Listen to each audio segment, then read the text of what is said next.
Yeah, really, like our first period. We had the puck on our stick and turned over for the goal for the first goal, and the second goal we put it in our own net.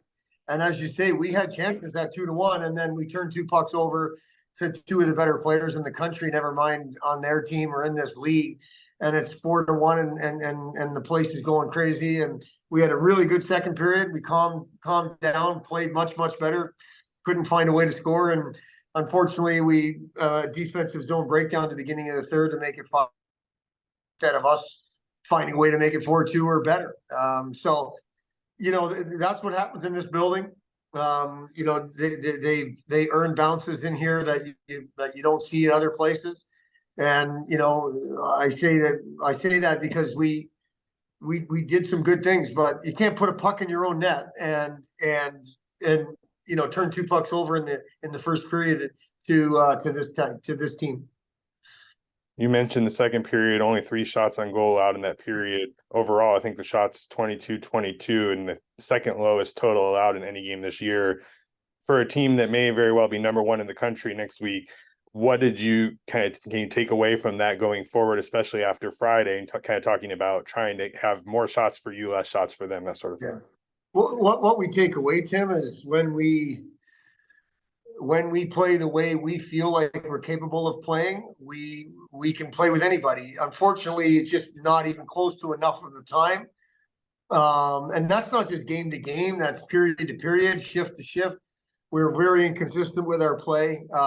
But I do think that second period shows us that we can play with anybody when we're doing things the way we're asking them to do it. Talked a little bit in the last couple of weeks about some of the injury struggles. Nice to see Raymond Vitalin's able to go this weekend and back out there for you. Yeah, I think we need everybody.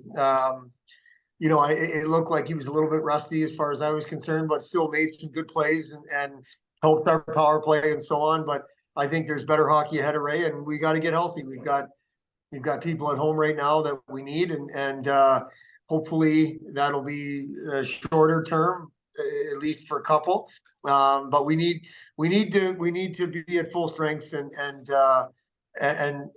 get everybody out there playing. And if we do that, I think we're gonna give people a hard time and be the type of team that we tried to put together early in the year. From an individual milestone, 100 games played now for Hampus Rydquist. Kind of looking at his career, what has he meant to this program over the last now 3.5, almost 4 years? He's brought stability and consistency. He's always got a smile on his face. He's a great kid.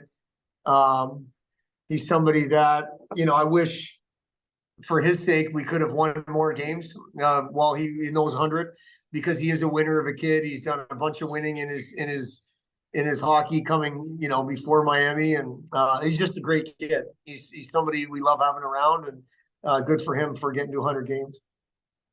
You've used the words confidence and belief a lot this year. As you go into a non-conference series now, how do you as a team kind of take confidence into that? You had a good non-conference mark, obviously a struggle in these first couple of weeks in the league, but turning the page now to Mercyhurst.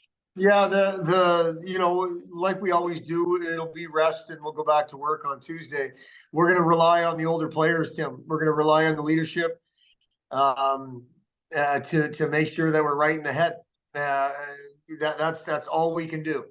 We're not going to overlook anybody. We're in absolutely no position to do that. We've got 2 games next weekend. Yes, they don't count in the standings, but they count in terms of our mindset and where we are. And then we've got 2 more games before the long break. So this is something we're gonna lean on the older players to make sure that we'll as coaches we'll make sure we're right physically, but we need the older guys to make sure we're right mentally.